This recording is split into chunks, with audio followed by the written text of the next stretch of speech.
Hello दोस्तों, आप सभी का फिर से स्वागत करते हैं हमारे चैनल पर। तो आप सभी देख रहे हैं मेरी ज़िंदगी हो तुम भाग 24। इससे पहले इस कहानी के 23 भाग अपलोड हो चुके हैं चैनल पर।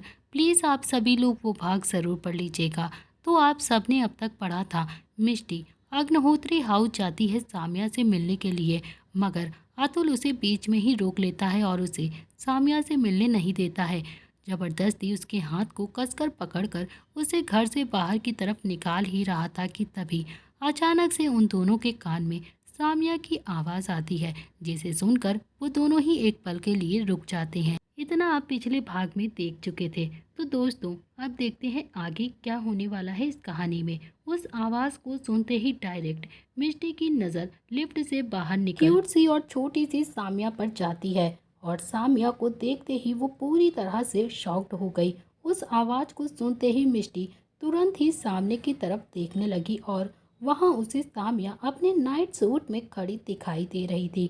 सामिया को देखते ही मिष्टी का दिल जैसे सीने से बाहर निकलने लगा। वो बहुत ही ज़्यादा हैरान रह गई सामिया को इस तरह से अपनी आंखों के सामने देखकर, और उसकी आंखों में आंसू गिरने लगे। उसने बिना अतुल की परवाह किए तुरंत ही दौड़ते हुए सामिया की तरफ चली गई।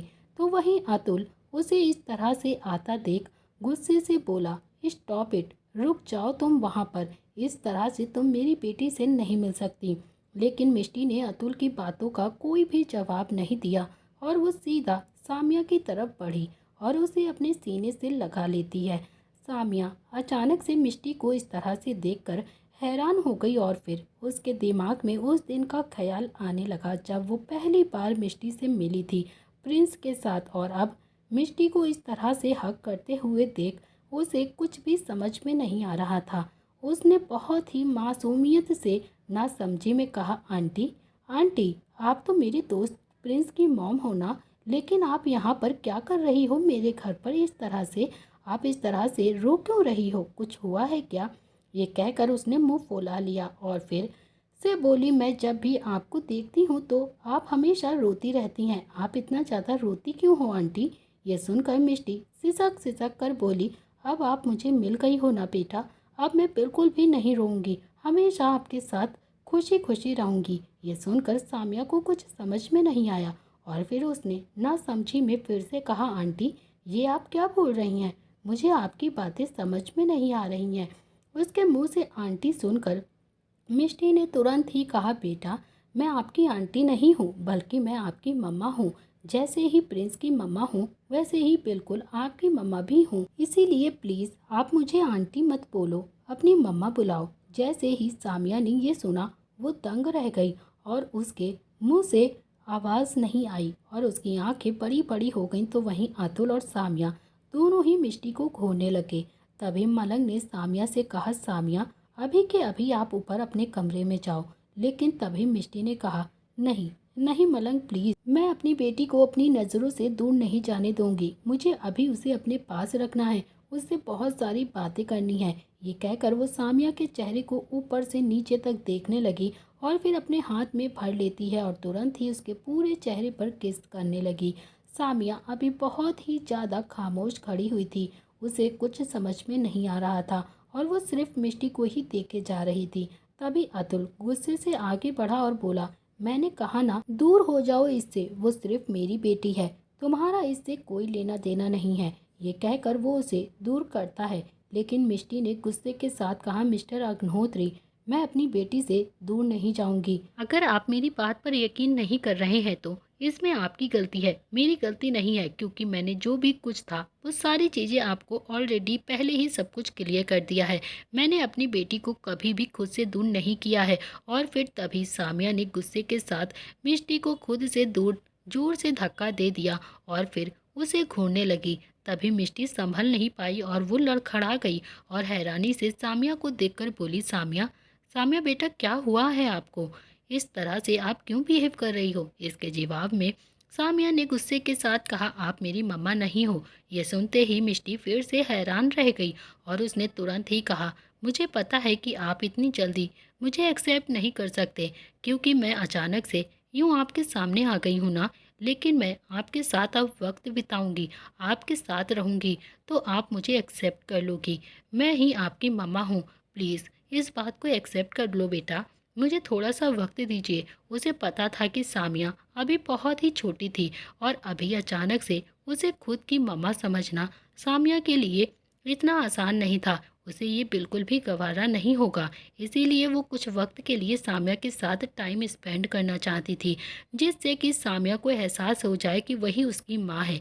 लेकिन सामिया ने दूसरे ही पल गुस्से से दांत पीस कर कहा, मैंने कहा ना, आप मेरी मम्मा नहीं हो।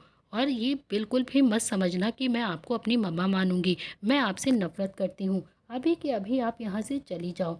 उसने जैसे ही नफरत शब्द कहा, मिष्टी के पैरों तले जमीन खिसक गई और वो हैरान होकर बोली। अतुल के चेहरे पर एक तिरछी मुस्कुराहट आ गई और वो मिष्टी को घूरते हुए बोला, तो सुन लिया ना तुमने?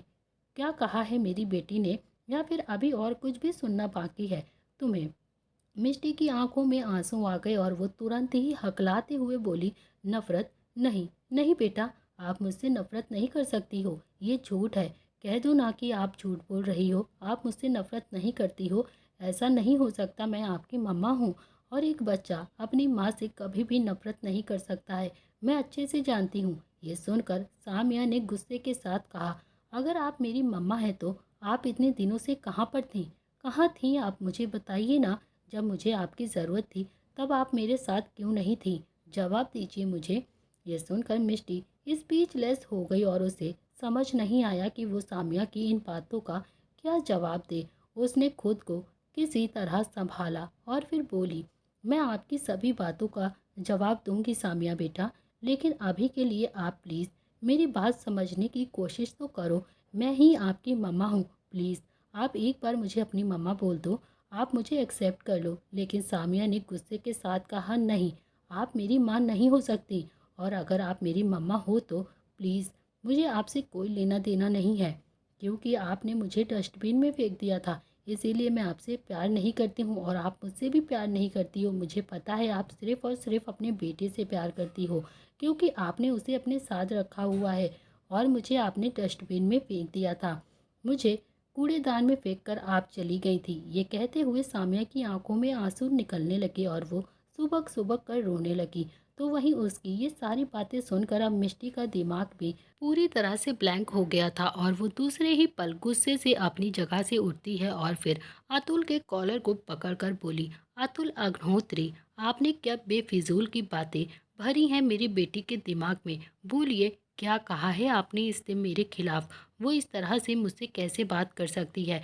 सच सच बताइए, आखिर क्या जहर घोला है आपने उसके दिल और दिमाग पर मेरे खिलाफ? बोलिए। तभी अतुल ने भी थोड़ा टेढ़ा मुस्कुरा कर कहा, मैंने उसके दिल में तुम्हारे खिलाफ कोई भी जहर नहीं घोला है। मुझे तो पता भी नहीं है कि आखिर वो ऐसे कैसे रिएक्ट कर सकती है तुम्हारे साथ। बल्कि वो जो कुछ भी कह रही है वो बिल्कुल सही कह रही है। उसे भी पता है कि तुम्हारी सच्चाई क्या है। इसमें वो गलत ही क्या कह रही है? ये सुनकर मिष्टी ने गुस्से के साथ कहा, सच्चाई तो आपको भी पता है कि मेरी क्या है, लेकिन फिर भी आप उस बात को नहीं मान रहे हैं। आप उसे नज़रअंदाज कर रहे हैं और ऊपर से आपने मेरी बेटी के दिल और दिमाग पर मेरे खिलाफ नफरत भर दिया है। शर्म नहीं आती आपको? इसके लिए मैं आपको कभी भी माफ़ नहीं करूंगी mister Agnihotri. I just hate you. I just hate you mister Agnihotri. फिर तभी अतुल ने दांत पीस कर कहा, तो तुम्हें क्या लगता है कि मैं तुमसे प्यार करता हूँ? मैं भी तुमसे बहुत नफरत करता हूँ और तुमने जो कुछ भी किया है ना, उसके लिए मैं तुम्हें कभी भी माफ़ नहीं करूँगा। और अब तुमने मेरी बेटी से भी उसकी बात सुन लिया है ना, तो फिर अब तुम यहाँ पर क्यों खड़ी हो? वो भी तुमसे नफरत करती है। इसीलिए अच्छा तुम्हारे लिए यही होगा कि तुम यहाँ से अभी के अभी चली जाओ। ये कहकर उसने गेट की तरफ मिष्टी को जाने का इशारा किया। तो वहीं मिष्टी सामिया को देखने लगी और सामिया ने भी उससे अपना मुंह फेर लिया। वो काफ़ी ज़्यादा गुस्सा थी मिष्टी से। मिष्टी ने रोते हुए कहा, बेटा मुझे माफ़ कर दो। मुझे पता है कि मैं 5 सालों तक आपके साथ नहीं थी, लेकिन मुझे नहीं पता था। मैं सच बोल रही हूँ कि मेरी दुनिया में आप भी हो। मुझे ये लग रहा था कि शायद मेरे पास सिर्फ एक ही बेटा है। इसके अलावा मुझे आपके बारे में बिल्कुल भी नहीं पता था। अगर मुझे ज़रा सा भी पता होता कि आप जैसी इतनी प्यारी और क्यूट सी मेरी बेटी भी है, तो मैं उसी वक्त आपके पास चली आती। मुझे आपके बारे में बिल्कुल भी नहीं पता था।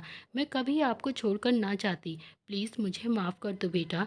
I am really sorry. लेकिन सामिया ने गुस्से के साथ कहा, मुझे आपसे कोई बात नहीं करनी है मम्मा। प्लीज़ आप यहाँ से अभी के अभी चली जाओ। लेकिन जैसे ही मिष्टी ने सामिया के मुंह से अपने लिए मम्मा सुना, उसके अचानक से आंसू और भी तेज बहने लगे और अचानक से वो एक पल के लिए चुप हो गई और लेकिन दूसरे ही पल वो हैरानी से बोलती है, क्या क्या कहा आपने? सामिया, आपने मुझे मम्मा कहा? क्या आप दोबारा से मुझे मम्मा बोल सकती हो? मुझे आपके मुंह से मम्मा सुनना है। मेरे कान तरस गए हैं आपके मुंह से मम्मा सुनने के लिए। जब से मुझे पता है कि आप मेरी बेटी हो, प्लीज़ मुझे एक बार वापस से मम्मा बोल दो। ये कहकर वो तुरंत ही सामिया को अपने सीने से लगा लेती है और वहीं सामिया उसे गुस्से से खुद से दूर करते हुए बोली, मैं आपको अपनी मम्मा एक्सेप्ट नहीं करूँगी, कभी नहीं करूँगी। लेकिन हाँ, मैं आपको मम्मा इसीलिए कहूँगी क्योंकि आज तक मेरी कोई भी मम्मा नहीं थी और अब जब मुझे पता चल गया है, आपने मुझे बताया है कि आप मेरी मम्मा हो, तो मेरा दिल कर रहा है कि मैं आपको अपनी मम्मा बोलूं। इसीलिए मैंने आपको मम्मा बोल दिया है। बाकी मैं आपसे प्यार नहीं करती हूँ और आपको देखकर मुझे ऐसा लग रहा है जैसे मैं सच में आपकी बेटी हूँ और आप सच में मेरी मम्मा हो। ये सुनकर मिष्टी ने तुरंत ही कहा, हाँ हाँ बेटा, मैं सच में आपकी ही मम्मा हूँ। आपको ऐसे समझने की कोई ज़रूरत नहीं है। आप खुद को ज़बरदस्ती मुझे अपनी मम्मा बोल रही हो, ये मत समझो। आप सच में मुझे मम्मा बोल सकती हो क्योंकि मैं आपकी मम्मा हूँ। मैंने आपको अपने पेट में 9 महीने रखा है और मैंने आपको अपने पेट से ही पैदा किया है, इसीलिए आप मेरी बेटी हो। लेकिन तभी अतुल ने गुस्से से उसे अपनी तरफ घुमाकर कहा, पैदा तो तुमने कर दिया था, लेकिन उसके बाद तुमने क्या किया? इसे कूड़ेदान में फेंक दिया और अपने बेटी को लेकर यहाँ से चली गई। और आखिर क्या मकसद था तुम्हारा ऐसा करने का? क्यों तुमने मेरी बेटी को कूड़ेदान में फेंका? बोलो, जवाब दो मुझे। और मेरी बेटी को अपने साथ लेकर चली गई। कहीं ऐसा तो नहीं था कि तुम आगे चलकर मेरी बेटी का इस्तेमाल करने वाली थी मेरे खिलाफ जाकर? मेरी ज़मीन जायदाद को पाने के लिए तुमने ये सब किया हो, क्योंकि आगे चलकर वही इस खानदान का वारिस बनता। ये सारी बातें सुनकर मिष्टी एक पल के लिए हैरान हो गई और वो बहुत ही ज़्यादा गुस्से में अतुल को देखने लगी और फिर उसने तुरंत ही गुस्से के साथ कहा, आपकी सोच मुझे लेकर कितनी घटिया है मिस्टर अग्निहोत्री। मैंने कभी भी नहीं सोचा था कि आप मेरे बारे में ऐसा भी कुछ सोचेंगे। आपको क्या लगता है मैं पैसों और ज़मीन जायदाद की भूखी हूँ? आपको शर्म आनी चाहिए। इसके जवाब में अतुल ने उसे ऊपर से नीचे तक देखा और फिर शैतानी मुस्कुराहट के साथ तिरछा मुस्कुराकर उसके कान के पास जाकर धीरे से बोलता है कि बाय द वे, तुम इन 5 सालों में बहुत ही ज़्यादा खूबसूरत हो गई हो। क्या पता तुम बॉडी की भी भूखी हो। शायद तुम्हें नए नए मर्द चाहिए हो, इसीलिए तुम मुझसे इस तरह से दूर हो गई हो। क्या मैं तुम्हें सेटिस्फाइड नहीं कर पाता था? बोलो, क्या तुम मेरी परफॉर्मेंस से खुश नहीं रहती थी? इसीलिए तुम मुझे 5 साल पहले छोड़कर चली गई। इसीलिए तुम मुझसे 5 साल तक दूर रही। और क्या पता तुमने इन 5 सालों में क्या क्या किया हो, कैसे कैसे अपनी बॉडी का इस्तेमाल किया होगा। मैं तो सोच भी नहीं सकता। और किस किस से तुम अभी अतुल अपनी बात को पूरी कर पाता उससे पहले ही मिष्टी ने अतुल के कॉलर को बुरी तरह से पकड़ते हुए बोला, गुस्से के साथ, जस्ट शट आप मिस्टर अतुल अग्निहोत्री। समझते क्या हैं आप खुद को? आपको शर्म आनी चाहिए ऐसा बोलने में। अगर आपने मेरे खिलाफ ऐसी गंदी बातें कही ना, तो मुझसे बुरा कोई नहीं होगा आप जैसे घटिया इंसान के लिए। आप इतना घटिया और नीचे इंसान होंगे मैंने कभी ज़िंदगी में भी नहीं सोचा था। आखिर क्या जताने की कोशिश कर रहे हैं आप? और आपको क्या लगता है आप मुझसे ऐसी गंदी घटिया बातें करेंगे तो मैं यहाँ से चली जाऊँगी अपनी बेटी को छोड़कर? बिल्कुल नहीं, ऐसा कभी नहीं होगा। बल्कि आप जैसे घटिया इंसान के साथ तो मैं अपनी बेटी को भी नहीं रखना चाहती हूँ अब। मैं अभी के अभी अपनी बेटी को लेकर यहाँ से जाऊँगी और मुझे कोई नहीं रोक सकता है। ये कहकर उसने अतुल को दूर धक्का दे दिया और फिर सीधा सामिया की तरफ बढ़ी। उसने सामिया के हाथ को कसकर पकड़ लिया और उसे वहां से ले जाते हुए बोली, सामिया, सामिया चलो बेटा, आप मेरे साथ चलो। आप मेरे साथ रहोगी, अपनी माँ के साथ रहोगी और अपने भाई के साथ रहोगी। वहाँ आपका भाई है जो आपका इंतज़ार कर रहा है। वो आपसे बहुत ज़्यादा प्यार करता है। वो आपके साथ खेलने के लिए बहुत ज़्यादा परेशान है। आप दोनों बहुत ही खुश रहोगे एक साथ। ये सुनकर सामिया अपना हाथ उससे छुड़ाने लगी और गुस्से से बोली, लेकिन मुझे नहीं जाना आपके साथ। मिष्टी उसके हाथ को नहीं छोड़ रही थी। वो उसे ज़बरदस्ती लेकर जा रही थी, लेकिन अभी वो उसे चाय पाती लेकर उससे पहले ही अतुल ने गुस्से के साथ कहा, वहीं रुक जाओ। अगर तुमने एक कदम भी आगे बढ़ाया तो मुझसे बुरा कोई नहीं होगा। ये सुनकर मिष्टी एकदम से रुक गई और बिना अतुल को देखे बोली, मुझे रोकने की कोशिश भी मत करना मिस्टर अग्निहोत्री। इसके जवाब में अतुल ने कहा, तुम मेरी बेटी को लेकर नहीं जा सकती हो। अतुल ने बिना किसी भाव से कहा, ये मेरा आखिरी फैसला है। अगर तुम्हें मेरी बेटी चाहिए और तुम्हें उससे मिलना है, उसके साथ मिलकर बात करना चाहती हो, तो तुम्हें यहीं पर रहकर अपने आप को सही प्रूव करना होगा, वरना मैं तुम्हें हमेशा हमेशा के लिए अपनी बेटी से दूर कर दूंगा और मुझे ऐसा करने से कोई नहीं रोक सकता। और तुम अच्छे से जानती हो कि ऐसा मैं आराम से कर सकता हूँ, मेरा कोई कुछ भी नहीं कर पाएगा ऐसा करने से। ये सारी बातें सुनकर अब मिष्टी को कुछ भी समझ में नहीं आया और वो सोचने लगी कि अब वो क्या करे, इसका क्या जवाब दे। उसने ऐसी चीज़ कभी अपने सपने में भी इमेजिन नहीं की थी। उसने दूसरे ही पल खुद को संभालते हुए कहा, मिस्टर अग्निहोत्री, मुझे माफ़ कर दीजिए, लेकिन मैं ऐसा नहीं कर सकती। मैं आपकी बात को बिल्कुल भी नहीं मानूंगी। आपको पता है ना कि मेरे पास मेरा बेटा भी है और मैं अपने बेटे को छोड़कर यहाँ पर ऐसे इस घर पर नहीं रह सकती कभी भी। आपने मेरे बेटे के बारे में कुछ सोचा है क्या? मैं अपनी बेटी को अपने साथ लेकर जाऊंगी और इसीलिए आप अपनी बकवास बंद कीजिए। तभी अतुल अपनी पैंट की दोनों पॉकेट में हाथ डालता है और अकड़ते हुए बोला, मैंने तुम्हें अकेले यहाँ पर रहने के लिए परमिशन नहीं दिया है, बल्कि तुम यहाँ पर मेरे बेटे के साथ रहोगी, तुम उसे भी यहाँ पर लेकर आओगी। मैं चाहता हूँ कि तुम उसके साथ रहो और अपने आप को सही साबित करो। तुमने 5 साल पहले ऐसा कुछ भी नहीं किया था और अपनी बेटी की नज़रों में वापस से वही इज्जत और प्यार हासिल करो जो एक माँ और बेटी के बीच में होता है। अगर तुम ऐसा नहीं कर पाई तो फिर तुम कुछ भी वक्त में यहाँ से वापस चली जाओगी और फिर दोबारा कभी भी मेरी बेटी से मुड़कर भी नहीं देखोगी और तुम्हारा उसे कोई लेना देना नहीं रहेगा, समझी तुम? वरना मुझसे बुरा कोई नहीं होगा तुम्हारे लिए। अतुल की ये सारी बातें सुनकर मिष्टी स्पीचलेस हो गई और उसे समझ नहीं आ रहा था कि आखिर वो कैसे मिस्टर अग्निहोत्री का सामना करे। मिष्टी अब बहुत ही ज़्यादा हैरान थी, उसे समझ में नहीं आया कि वो किस तरह से रिएक्ट करे। इसीलिए उसने फिर हकलाते हुए कहा, ये क्या कह रहे हैं आप मिस्टर अतुल अग्निहोत्री? आप होश में तो हैं? मैं आखिर कैसे प्रूव करूँगी खुद की सच्चाई को? आज की दुनिया में कौन अपनी सच्चाई प्रूव कर पाता है? मुझे बस इतना पता है कि मैंने जो कुछ भी कहा है बिल्कुल सच कहा है। इसके अलावा मुझे नहीं पता मैं इसे कैसे प्रूव करूँगी। इसीलिए प्लीज़ मुझे मेरी बेटी को अपने साथ लेकर जाने दीजिए, मुझे मत रोकिए। इसके जवाब में अतुल ने गुस्से के साथ कहा, बस बहुत हो गया तुम्हारा ड्रामा। क्या तुम्हें एक बार मेरी बात समझ में नहीं आती? लिसन, मेरे पास तुम पर वेस्ट करने के लिए ज़्यादा फालतू समय नहीं है। मुझे और भी बहुत सारे काम करने हैं, इसीलिए जल्दी से अपना फ़ैसला लो और अगर तुम फैसला नहीं ले पा रही हो ना, तो अभी के अभी मेरी बेटी से दूर हो जाओ, चली जाओ यहाँ से चुपचाप से और दोबारा कभी भी अपनी शक्ल भी मत दिखाना मुझे और ना ही मेरी बेटी को। इसी के साथ वो सामिया को उससे अपनी तरफ खींच लेता है और उसे अपनी गोद में करते हुए वहाँ से जाने लगा। तभी मिष्टी ये देखते ही जोर से चिल्लाई, नहीं, मैं अपनी बेटी को छोड़कर कहीं नहीं जाऊंगी। पूरे 5 साल बाद वो मुझसे मिली है और मैं उसे छोड़कर कैसे जा सकती हूँ? मुझे उसके साथ वक्त बिताना है, मैं उसके दिल में अपने लिए जगह बनाना चाहती हूँ, उसे एहसास दिलाना चाहती हूँ कि मैं ही उसकी माँ हूँ और मैं गलत नहीं हूँ। इसीलिए मैंने फ़ैसला ले लिया है, मैं यहाँ पर रहने के लिए तैयार हूँ।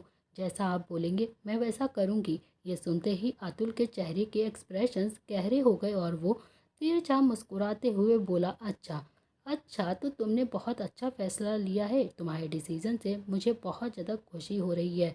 अच्छा ही हुआ कि तुमने इस डिसीज़न को मान लिया। लेकिन ये सुनकर मिष्टी ने गुस्से के साथ कहा, लेकिन आप गलती से भी ये मत सोचिएगा कि मैं ये डिसीज़न आपकी वजह से ले रही हूँ, बल्कि मैं ये डिसीज़न सिर्फ़ और सिर्फ अपनी बेटी के लिए लिया है और उसी के लिए मैं यहाँ पर रहने के लिए तैयार हूँ। मुझे अपनी बेटी के दिल में वापस से वही जगह चाहिए जो मैं अभी तक हासिल नहीं कर पाई थी। बस और कुछ नहीं चाहिए मुझे, इसीलिए मैं यहाँ पर रहने के लिए राज़ी हुई हूँ। मैं साबित कर दूँगी कि 5 साल पहले मैंने इसे कूड़ेदान में नहीं फेंका था, बल्कि मुझे तो पता भी नहीं था कि मेरी एक और बेटी भी थी। लेकिन तभी इसके जवाब में अतुल बिना किसी भाव के बोला, मैं कैसे मान लूँ कि तुम्हारे पेट में 2 बच्चे थे और तुम्हें इसके बारे में बिल्कुल पता ही नहीं चला। मैं ये बिल्कुल भी नहीं मान सकता। ये सुनकर मिष्टी ने अपना सर ना में हिलाते हुए उसे देखकर कहा, मुझे इसके बारे में सच में कुछ नहीं पता था मिस्टर अग्निहोत्री। अगर मुझे पता होता तो मैं कभी भी ऐसी घटिया हरकत नहीं करती, क्योंकि मैंने कभी अपना चेकअप भी नहीं करवाया था डॉक्टर से। मैं सीधा डिलीवरी के वक्त ही हॉस्पिटल गई थी, इसीलिए मुझे कुछ भी नहीं पता चला कि मेरे पेट में एक बच्चा था या 2 बच्चे थे। जब मेरे पेट में दोनों बच्चे करवटें लेते थे तो मुझे कुछ अलग सा एहसास होता था। मुझे ऐसा लगता था जैसे वो 2 पैर नहीं हैं बल्कि 4 पैर हैं। जब मेरे पेट पर वो लात मारा करते थे, लेकिन उस वक्त मैं इस सब चीज़ों पर ध्यान नहीं दिया करती थी, क्योंकि मुझे आपका डर था। मैं नहीं चाहती थी आपको इसके बारे में पता चले, और मेरे दिमाग में कभी भी ये नहीं आया कि मेरे 2 जुड़वा बच्चे भी हो सकते हैं। लेकिन अब 5 साल बाद जिस तरह से सच्चाई मेरे सामने आई है, मैं खुद भी बहुत ज़्यादा शौक हूँ। लेकिन मैंने सोच लिया है कि अब मैं पता लगा कर ही रहूँगी कि इन सब के पीछे किसका हाथ है, इसीलिए मैं यहाँ पर रहने के लिए तैयार हूँ। तभी अतुल नीचे झुका और सामिया को अपनी गोद में उठाते हुए बोला, तुम गेस्ट रूम में जाकर रेस्ट करो। आज कुछ ज़्यादा ही तुमने काम कर लिया है। कल से तुम्हारा असली काम शुरू होगा। व्हेन यू सेटिस्फाइड मी। ये कहकर वो सामिया को वहाँ से लेकर जाने लगा। तभी मिष्टी को कुछ भी समझ में नहीं आया कि वो क्या करे। तभी वो सामिया को इस तरह से ले जाता देख मिस्टर अग्निहोत्री के पास जाती है और उसके आगे बढ़कर उसके हाथ को पकड़कर बोली, प्लीज़ प्लीज़ सामिया को आज तो मुझे दे दीजिए ना। मैं आज उसके साथ सोना चाहती हूँ, उसके साथ वक्त बिताना चाहती हूँ। अभी मेरा बेटा भी यहाँ पर नहीं है, मैं उसके बिना कभी भी नहीं सो पाती हूँ। प्लीज़ इसीलिए मेरी बेटी को मुझे दे दीजिए। तभी अतुल ने सख्त आवाज़ में कहा, किसने कहा मेरा बेटा यहाँ पर नहीं है और तुम्हें यहाँ पर अकेले सोना है? मैं अपने बेटे को अपार्टमेंट से लेकर अभी के अभी आऊँगा, लेकिन मैं अपनी बेटी को अभी तुम्हें बिल्कुल भी नहीं छूने दूंगा जब तक कि वो खुद उसके लिए राज़ी नहीं हो जाती। ये कहकर वो सामिया को देखकर बोला, सामिया बेटा, क्या तुम्हें जाना है अपनी मम्मा के पास? क्या तुम उनके साथ सोना चाहती हो? ये सुनकर सामिया ने कहा, डैडी मुझे मॉम के पास नहीं जाना है, मुझे आपके साथ रहना है। ये कहकर वो अतुल के सीने से लिपट गई। तो वहीं मिष्टी की आंखों में ये सुनकर आंसू आ गए और वो उसे अपनी आंसू भरी नज़रों से देखने लगी। मिष्टी को अपनी बेटी की ऐसी बेरुखी पसंद नहीं आ रही थी। उसने अपना सर नीचे झुका लिया और फिर अतुल मिष्टी को देखकर मुस्कुराते हुए सामिया को लेकर उसके कमरे की तरफ बढ़ गया। इधर दूसरी तरफ मिष्टी अभी भी खामोश खड़ी ही थी कि तभी उसके कानों में एक आवाज़ आई, फिर आप फिक्र मत करिए, बहुत ही जल्द सब कुछ ठीक हो जाएगा। और अगर 5 साल पहले आपने ऐसा कुछ नहीं किया होगा तो आपको घबराने की कोई ज़रूरत नहीं है, क्योंकि इसमें मैं आपका साथ दूंगा। जैसे ही मलंग ने ये बात कही, अचानक से मिष्टी के भाव बदल गए और उसे एक सुकून सा महसूस हुआ। दूसरे ही पल वो उसे देखते हुए बोली, मलंग क्या तुम सच कह रहे हो? क्या तुम वाकई मेरा साथ दोगे इन सब चीज़ों में? मुझे तो यकीन ही नहीं हो रहा है। इसके जवाब में मलंग ने बिना किसी एक्सप्रेशन के साथ बोला, हाँ मैं आपका साथ दूंगा, क्योंकि मुझे कहीं ना कहीं ऐसा लगता है कि आपके साथ कुछ ना कुछ तो गलत हुआ है, जिससे आप अभी तक पूरी तरह से अनजान हैं। लेकिन आप फिक्र बिल्कुल भी मत कीजिए, मैं आपका साथ दूंगा और जल्द से जल्द जो भी सच्चाई होगी वो सामने लेकर आऊँगा। आपको फ़िक्र करने की ज़रूरत नहीं है। अब जाकर आप चुपचाप अपने कमरे में आराम कीजिए। मिष्टी को अब काफ़ी ज़्यादा रिलैक्स महसूस हुआ जब मलंग ने उसके साथ देने की बात कही। अभी तक उसे ऐसा ही लग रहा था जैसे उसकी इस लड़ाई में वो सिर्फ़ और सिर्फ अकेली है। लेकिन मलंग के सपोर्ट को देखकर उसने मुस्कुरा कर कहा, थैंक यू सो मच मलंग, मैं तुम्हारा ये एहसान कैसे चुकाऊंगी। इससे पहले भी तुमने मेरी बहुत हेल्प की थी और आज फिर तुम मेरी मदद कर रहे हो। पता नहीं मैं ये एहसान कैसे चुका पाऊंगी। इसके जवाब में मलंग ने भी कुछ देर तक खामोशी से अपना मुंह नीचे करा और फिर मुस्कुरा कर बोला, ज़्यादा कुछ नहीं, आपको बस अपनी बहन को यहाँ पर बुलाना होगा, वो भी अपने साथ रहने के लिए। जैसे ही मिष्टी ने मलंग की ये बात सुनी, वो एक पल के लिए हैरान हो गई और वो हैरान होकर बोली, व्हाट, ये तुम क्या कह रहे हो मलंग? इसके जवाब में मलंग ने भी बिना किसी भाव के कहा, आई थिंक मैंने कुछ गलत नहीं कहा है। मैंने तो बस इतना कहा है कि आप अपनी बहन को यहाँ पर बुला लीजिए। बस मैं इतना ही चाहता हूँ कि जैसे आप यहाँ पर रहोगी वैसे ही आपकी बहन भी यहाँ पर रहने के लिए आ जाए। बस और कुछ नहीं चाहिए मुझे। इससे आपको भी हेल्प हो जाएगी और जो मैं चाहता हूँ वो भी पूरा हो जाएगा। ये सुनते ही अब मिष्टी उसे हैरानी से देखकर बोली, मलंग, सच सच बताओ, क्या तुमने मेरी बहन के साथ कुछ किया है? पता नहीं क्यों, पर हाँ, मुझे बेचैनी ज़रूर हो रही है। मुझे ऐसा लग रहा है जैसे तुमने कुछ तो ऐसा किया है जो तुम्हें नहीं करना चाहिए था। इसके जवाब में मलंग ने बिना किसी भाव के कहा, आप गलत सोच रही हैं। आप बिल्कुल भी फिक्र मत कीजिए। मैंने आपकी बहन के साथ कुछ भी नहीं किया है और ना ही मैं अब कभी कुछ करूँगा उसके साथ, क्योंकि वो अब मेरे टाइप की नहीं है। मैं उसे बस इसीलिए यहाँ पर बुलाना चाहता था जिससे कि आपकी हेल्प हो जाए। लेकिन अगर आप हेल्प नहीं लेना चाहती हैं तो कोई बात नहीं है, मुझे इसमें कोई प्रॉब्लम नहीं है। ये कहकर वो वहाँ से सीधा अपने कमरे की तरफ बढ़ गया। तो वहीं मिष्टी खड़ी बस उसकी बातें सुनती रह गई और उसे जाता हुआ देखने लगी। उसके दिमाग में अजीब अजीब ख्याल आने लगे। आखिर में उसने कहा, मुझे ऐसा लग रहा है कुछ ना कुछ तो मलंग और माही के बीच हुआ है, क्योंकि माही भी बहुत ही अजीब से बिहेव कर रही थी। लेकिन अभी के लिए मुझे माही से बात करनी होगी। पता नहीं प्रिंस सोया होगा भी या नहीं। ये कहकर कुछ ही देर में मिष्टी ने अपने फ़ोन से माही के पास कॉल डायल किया, पर इस वक्त उसे लिफ्ट का दरवाज़ा खुला हुआ दिखाई दिया। उसने जब सामने देखा तो अतुल बाहर की तरफ आ रहा था। अतुल को देखकर ही मिष्टी ने तुरंत ही अपना फ़ोन जल्दी से कट कर दिया। तो वहीं अतुल उसकी तरफ बढ़ते हुए बोला, तुम अभी तक कमरे में नहीं गई, यहाँ पर ही खड़ी हो? क्या सारी रात इसी तरह से खड़े होकर बिताना है? इसके जवाब में मिष्टी ने थोड़ा नाराज़गी के साथ कहा, आपको मेरी फ़िक्र करने की बिल्कुल भी ज़रूरत नहीं है। मैं बिल्कुल ठीक हूँ। आप चुपचाप यहाँ से चले जाइए। ये सुनकर अतुल ने बिना किसी भाव के बोला, मैं तुम्हारी फ़िक्र बिल्कुल भी नहीं कर रहा हूँ, बल्कि मैं नहीं चाहता हूँ कि अगर तुम बीमार हो तो तुम्हारी वजह से मेरे दोनों बच्चे भी बीमार हो जाएं। समझी तुम? अतुल ने जैसे ही अपने मुंह से दोनों बच्चों का जिक्र किया, अचानक से मिष्टी उसे देखने लगी और अतुल भी मिष्टी की नज़रों में ही नज़रें डाले खड़ा हुआ था। दोनों ही एक दूसरे को देख रहे थे। दोस्तों, इसी के साथ इस कहानी का यह अध्याय यहाँ पर समाप्त हो रहा है। तो दोस्तों, माही और मिष्टी रहने आ रही हैं अग्निहोत्री हाउस में। क्या ये दोनों ही एक दूसरे के हो जाएंगे या फिर इन लोगों में फिर से टकरार होने वाली है? क्या सना का सच आते ही अतुल मिष्टी को एक्सेप्ट कर लेगा या फिर उसे छोड़ देगा? क्या होने वाला है इस कहानी में? ये सब देखने के लिए आपको देखना पड़ेगा इस कहानी का नेक्स्ट पार्ट। तो दोस्तों, कहानी अब और भी ज़्यादा इंटरेस्टिंग बनने वाली है, तो प्लीज़ कहानी को बिल्कुल भी मिस मत करिएगा। सभी पार्ट्स को ज़रूर पढ़िएगा। इस कहानी के लिए एक कमेंट्स ज़रूर लिखिएगा। आज के लिए इतना ही, मिलते हैं इस कहानी के नेक्स्ट पार्ट में।